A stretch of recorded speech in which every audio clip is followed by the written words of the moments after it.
So schedule sheet, that's just your basic bar schedule. You can play with that. There's no real format. It's just to, kind of to give yourself a feel for scheduling different jobs. Another very important sheet, which almost every job has change orders. In this you have 3 change orders. They're hooked, connected together by the pricings will carry over. So here's your contract price, and this is a sample, and I already have a change order in here. So the change order, we added some, we subtracted some work.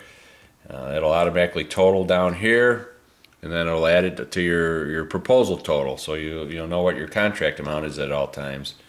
So that's very important to me and most contractors.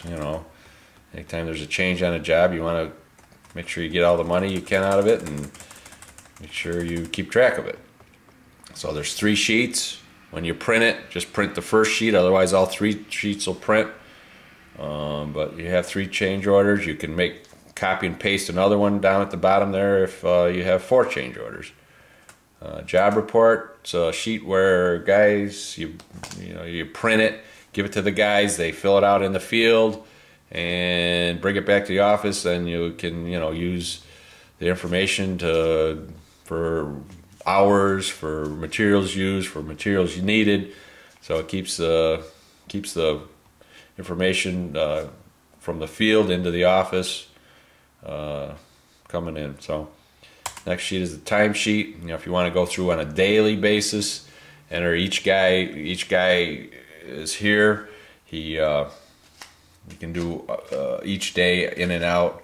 It's a lot of work, but if you really want to spend the time, that's there, and these total hours will carry off onto your actual labor sheet here. Actual labor sheet is just a spreadsheet of each man. You could do a weekly. If he had 40 hours and you just want to add his weekly hours in, you just can put it right in here and bypass that other sheet. So it's versatile to how your office is set up. But it's got overtime, it's got mileage, so it's all added up, and it'll give you your running total, your labor costs, which transfers onto the job summary sheet, which we'll get into. The next sheet, now these are actual cost sheets, so the next actual cost sheet is your materials as you're using them, buying stuff. You enter it in your materials actual sheet, and that's pretty self-explanatory. Over on this side, you got your materials, but you want to break out your fuel, your tools, your equipment. If you got travel, hotels, meals, total meals, fuel for traveling. It's got a sales tax slot in here, so take a look at it, and it's not that complicated. It looks a little more complicated than it is. Next sheet is an invoice. Same heading. What I do is I cut and paste my proposal right on there. Just go over to proposal, copy all the information, paste it on here. If I got change orders, I'll go to the change order, copy it, paste it on my invoice. It'll automatically add them up for you. And if you're just doing a draw, however you work it, you can do 3 different invoices. The invoice number up here, the invoice date won't automatically fill out, so you got to fill out the invoice date, but all the other information carries over. Statement is just if you want to list all your invoices, you're getting progress payments along the way. You list them all, and then you can get the balance on the end of the job. Okay, the job summary to me is like the most important sheet.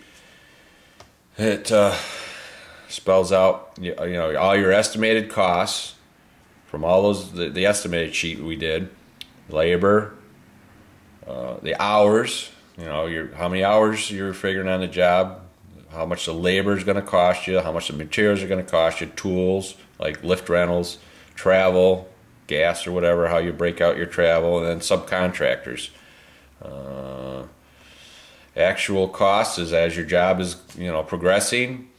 This will increase, and you'll be decreasing your the difference between the two, and you'll see how much money you got left over to run the job.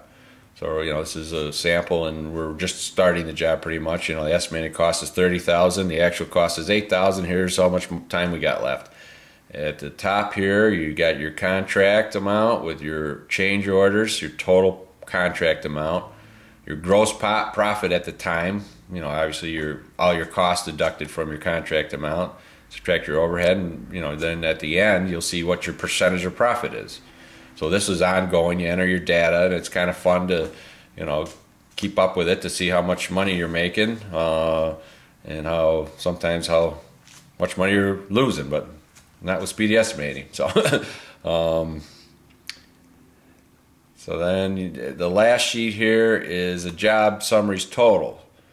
So this sheet is just like a line item of all your your estimated cost, the data information on the customer, your actual cost versus your estimated. So it's all in one line item to build a database.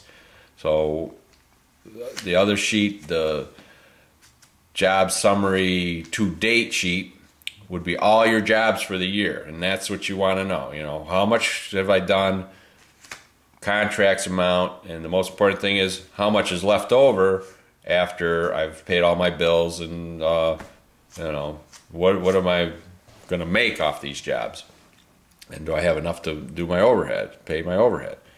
So what you do here is this will be on your job sheet.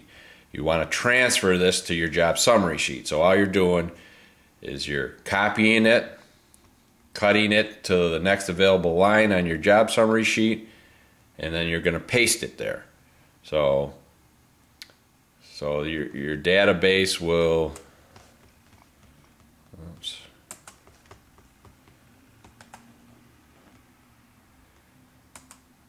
start to fill up with each job,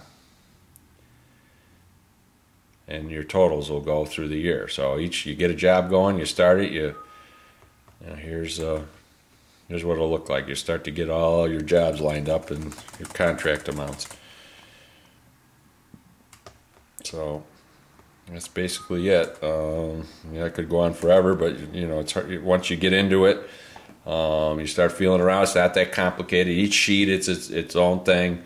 You got any questions? Feel free to give me a call. I'm willing to help at any time.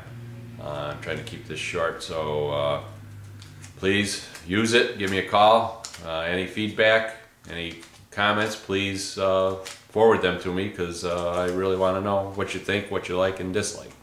Thank you.